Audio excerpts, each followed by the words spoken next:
శ్రీ రామకృష్ణ ప్రభ ఛానల్ను చూడండి, మాసపత్రికను చదవండి. శ్రీమాత్రే నమః, శ్రీ గురుభ్యో నమః, శ్రీ రామకృష్ణాయ నమః. పంజాబ్ రాష్ట్రంలో ఒక ఇద్దరు అన్నదమ్ములు ఉంటారు. అన్నదమ్ముల్లో అన్నయ్య వేరే గ్రామానికి వలస వెళ్ళిపోతాడు. ఈ తమ్ముడు పంజాబ్లో ఉండిపోతాడు. అనుకోకుండా చాలా పెద్ద కరువు వస్తుంది. తినడానికి తిండి లేని పరిస్థితి ఏర్పడుతుంది. అలా ఏర్పడినప్పుడు ఈ తమ్ముడు భార్యకు చెప్తాడు, మా అన్నయ్య కొంచెం మంచి స్థితిలో ఉన్నాడు, వాడి దగ్గరికి వెళ్ళి ఏదైనా జీవనోపాధికి నేను ప్రయత్నం చేస్తాను అని. అయితే ఈ కథ మనం ముందుకు సాగించే ముందు ఒక విషయాన్ని మనం వినాలి, తెలుసుకోవాలి. ఏంటి అంటే విషత్వం, సమత్వం. విషత్వం అంటే విషంతో కూడినది. అంటే విషం అంటే మనిషి ప్రాణాలు తీసే విషం కాదండి.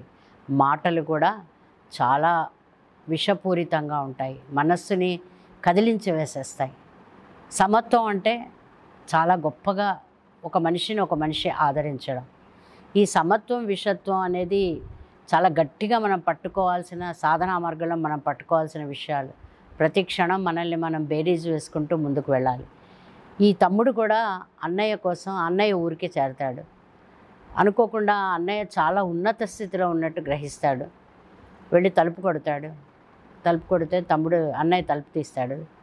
ఏ భావం ఉండదు ఆయన మొహంలో. వచ్చారు అన్న ఆనందం ఉండదు. పైపెచ్చు కొంత చికాకుని కూడా వ్యక్తపరుస్తాడు. ఏంట్రా ఇలా వచ్చావు అంటే, ఇలా పంజాబ్ మొత్తం కరువు కాటకాలు, తినడానికి తిండి కూడా లేదు, నా ఇంటిని పోషించుకోవడానికి నాకు 50 రూపాయలు కావాలి. ఆ 50 రూపాయలకి సరిపడే పని నువ్వేదైనా ఇవ్వు, నువ్వేమి నాకు ఒట్టిగా ఇవ్వక్కర్లేదు.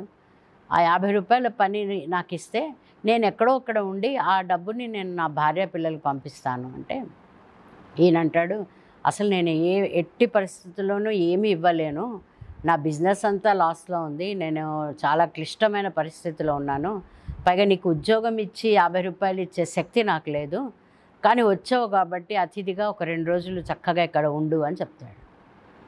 కొంచెము బాధపడతాడు. ఇంతలో ఆ వదిన గారు వస్తారు.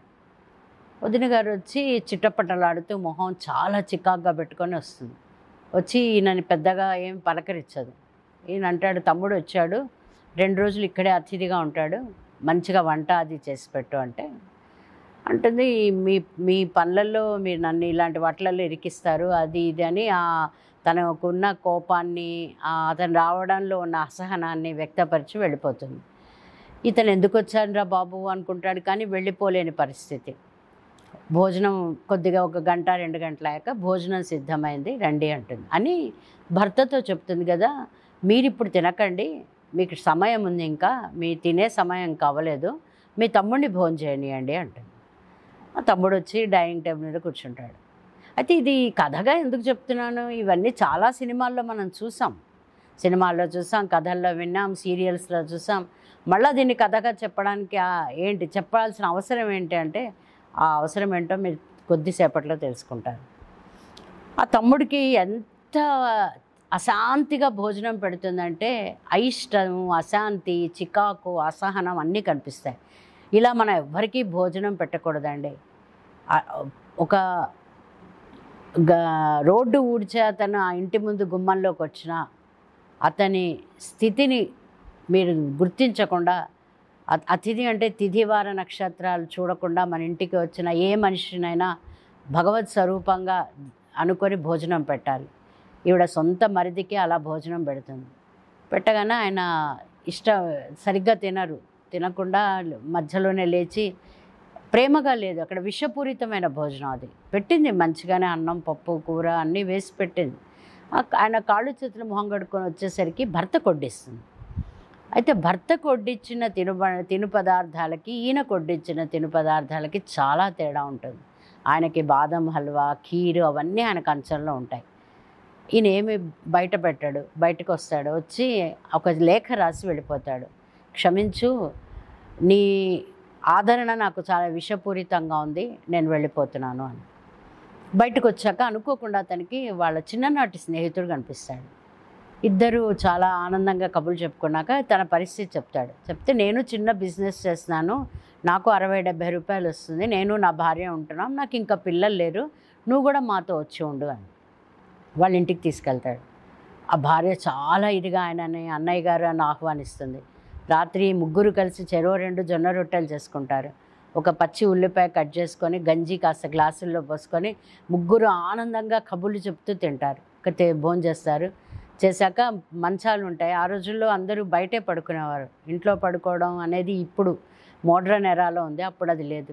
ముగ్గురు చెరో మంచం వేసుకొని బయట హాయిగా నిద్రపోతారు. ఇతనికి బ్రహ్మాండంగా నిద్రపడుతుంది.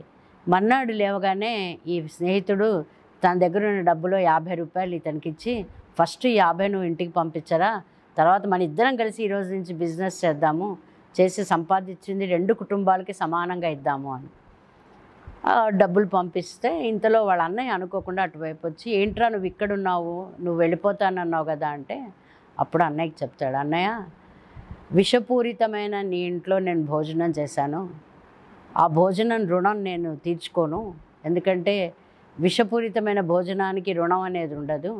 కానీ నా స్నేహితుడు ఎవరైతే ఈరోజు జొన్న రొట్టెలు గంజి ఉల్లిపాయ ముక్క వేసి పెట్టాడో అందులో సమత్వం ఉంది. సమత్వం అంటే ఏంటి, తను ఏది తింటున్నాడో అదే అతిథికి పెట్టడం, అది చాలా చాలా ముఖ్యమైన విషయం. నువ్వు ఇచ్చిన ఆతిథ్యానికి చాలా హృదయపూర్వక అభినందనలు, దయచేసి నా దారిలోంచి ఇంకా నువ్వు తప్పుకో అని చెప్పి వెళ్ళిపోతాడు. వెళ్ళిపోయాక అన్నయ్య కూడా అమ్మాయి పీడ విరగడైంది అనుకుంటాడో మరి ఏమనుకుంటాడో, అన్నయ్య కూడా వెళ్ళిపోతాడు. ఇక్కడ మనం ఈ కథని బేస్ చేసుకొని తెలుసుకోవాల్సిన విషయం ఏంటంటే, దయచేసి మీ ఇంటిని ఐశ్వర్యవంతంగా చేసుకోండి. ఐశ్వర్యం అంటే డబ్బు కాదు.